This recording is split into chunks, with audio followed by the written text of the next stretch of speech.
தமிழ்நாடு அரசு தாக்கல் செய்துள்ள மேல்முறையீட்டு மனுவை தள்ளுபடி செய்து உச்சநீதிமன்றம் உத்தரவினை பிறப்பித்திருக்கிறது. இது தொடர்பான கூடுதல் விவரங்களை எமது செய்தியாளர் நிரஞ்சன் வழங்க கேட்கலாம். வணக்கம் நிரஞ்சன், இது குறித்த கூடுதல் விவரங்கள். சாலை அமைக்காமலேயே சாலை அமைத்து விட்டதாக பல கோடி ரூபாய் முறைகேடு செய்ததாக முன்னாள் அமைச்சர் ஏவா வேலுவுக்கு எதிராக சென்னை உயர்நீதிமன்றத்தில் வழக்குகள் என்பது தாக்கல் செய்யப்பட்டிருக்கிறது. ஏற்கனவே வழக்கு என்பது தாக்கல் செய்யப்பட்டு லஞ்ச ஒழிப்புத்துறை அவரது வீடு மற்றும் அவரது அலுவலகங்களில் சோதனை என்பதை நடத்தினார்கள். விசாரணை வளையத்திற்குள்ளும் அவர் கொண்டு வரப்பட்டிருக்கிறார். இந்த நிலையில் தமிழ்நாடு அரசு அவருக்கு எதிராக லுக் அவுட் நோட்டீஸ் என்பதை பிறப்பித்திருந்தார்கள். இந்த லுக் அவுட் நோட்டீஸை ரத்து செய்ய வேண்டும் என வலியுறுத்தி வேலு சார்பில் சென்னை உயர்நீதிமன்றத்தில் மனு தாக்கல் செய்திருந்தார். இந்த மனுவை விசாரித்த சென்னை உயர்நீதிமன்றம் லுக் அவுட் நோட்டீஸிற்கு இடைக்கால தடை விதித்து உத்தரவு பிறப்பித்திருந்தார்கள். இந்த உத்தரவுக்கு எதிராக தமிழ்நாடு அரசு சார்பில் உச்சநீதிமன்றத்தில் மேல்முறையீடு செய்யப்பட்டிருந்தது. இந்த மனு மீதான விசாரணை என்பதுதான் உச்சநீதிமன்ற நீதிபதிகள் விக்ரம்நாத் மற்றும் சந்தீப் மேத்தா ஆகியோர் அடங்கிய அமர்வு முன்பு விசாரணைக்கு வந்தது. வெறும் 5 நிமிடத்திற்குள் அனைத்து விசாரணையும் நிறைவடைந்து விட்டது. இதில் சுவாரஸ்யமான விஷயம் என்னவென்றால், ஏவா வேலு தரப்பில் எந்த விதமான கருத்துக்களையும் நீதிபதிகள் பெரிய அளவில் கேட்கவில்லை. வெறும் மனுவில் இருக்கக்கூடிய அம்சங்களை மட்டுமே படித்து பார்த்து தமிழ்நாடு அரசின் மனுவை தள்ளுபடி செய்திருக்கிறார்கள். தமிழ்நாடு அரசு சார்பில் மூத்த வழக்கறிஞர் அபிஷேக் மனு சிங்வி ஆஜராகியிருந்தார். வேலு சார்பில் மூத்த வழக்கறிஞர் முகுல் ரோத்தகி ஆஜராகியிருந்தார். இதில் தமிழ்நாடு அரசு சார்பில் ஆஜரான மூத்த வழக்கறிஞர் அபிஷேக் மனு சிங்வி சென்னை உயர்நீதிமன்றம் இந்த விவகாரத்தில் பல முக்கியமான விஷயங்களை அலசி ஆராயாமல் விட்டுவிட்டார்கள்.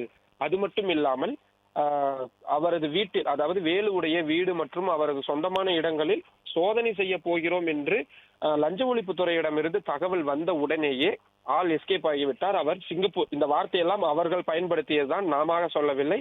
அவர் உடனடியாக சிங்கப்பூருக்கு சிகிச்சை பெயரில் வெளிநாட்டுக்கு சென்று விட்டார். எனவே இதில் நிறைய சிக்கல்கள் இருக்கிறது.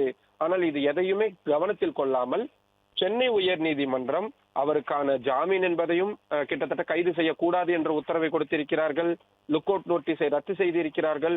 முழுக்க முழுக்க அவருக்கான ஆதரவாக இருக்கும் பொழுது வழக்கு விசாரணையில் நிறைய சிக்கல்கள் ஏற்படும் என்ற விஷயத்தை சொன்னார். ஆனால் அதை ஏற்க மறுத்த உச்சநீதிமன்றம் இதில் எதுவும் தவறு இருப்பதாக தெரியவில்லை.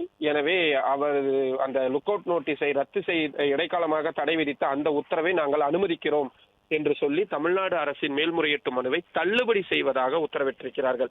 அதைவிட மிக முக்கியம், பாஸ்போர்ட் உள்ளிட்டவற்றை ஒப்படைக்க வேண்டும் என்று தமிழ்நாடு அரசு சார்பில் கோரிக்கை என்பது வைக்கப்பட்டது. உத்தரவு போடுங்கள், ஏவா வேலுவுக்கு அவருடைய பாஸ்போர்ட்டை ஒப்படைக்க வேண்டும் என்று. அதையும் தற்பொழுது மறுத்திருக்கிறார்கள் உச்சநீதிமன்றம். நீங்கள் வேண்டுமென்றால் சென்னை உயர்நீதிமன்றத்தில் தனியாக ஒரு வழக்கு தாக்கல் செய்து அந்த உத்தரவை நீங்கள் பெற்றுக்கொள்ளுங்கள் என்ற விஷயத்தை சொல்லிவிட்டார்கள். கடைசியாக சொல்லும் பொழுது ஒரு நகைச்சுவையான ஒரு விஷயம் என்பது நடந்தது. ஏவா வேலு தரப்பில், நான் ஒரு முன்னாள் அமைச்சர், அரசு என்பது மாறி இருக்கிறது, ஆட்சி மாற்றம் ஏற்பட்டிருக்கிறது, பழிவாங்கும் நடவடிக்கையின் ஆரம்ப கட்டம் தான் இது என்ற வார்த்தையை ஏவா வேலு தரப்பு பயன்படுத்தினார்கள். உடனே இன்னொரு நீதிபதியான சந்தீப் மேத்தா சிரித்து கொண்டே, நீங்கள் இருந்த பொழுது இதைத்தானே செய்தீர்கள், அப்படி இருக்கும் பொழுது உங்களுக்கு நான் ஒரு இலவசமான சட்ட ஆலோசனை என்பதை வழங்குகிறேன், இது போன்ற விஷயங்களுக்கு தயாராக இருங்கள், நீங்கள் எந்த தவறும் செய்யவில்லை என்றால் எதற்கு பயப்பட வேண்டும், அதனால் நீங்கள் சுலபமாக நீங்கள் இதில் இருங்கள் என்ற ஒரு விஷயத்தை சொல்லியிருக்கிறார்கள். மொத்தத்தில் இந்த வழக்கு தள்ளுபடி என்பது ஆகியிருக்கிறது. தமிழ்நாடு அரசுக்கு ஒரு பின்னடைவான ஒரு விஷயமாக இருக்கிறது. அதே நேரத்தில் நீதிபதிகள் கொடுத்திருக்கக்கூடிய கருத்துகள் என்பது தமிழ்நாடு அரசியலில் பல்வேறு விவாதங்களையும் தொடங்கி வைக்கும் என்பதில் மாற்று கருத்தில்லை.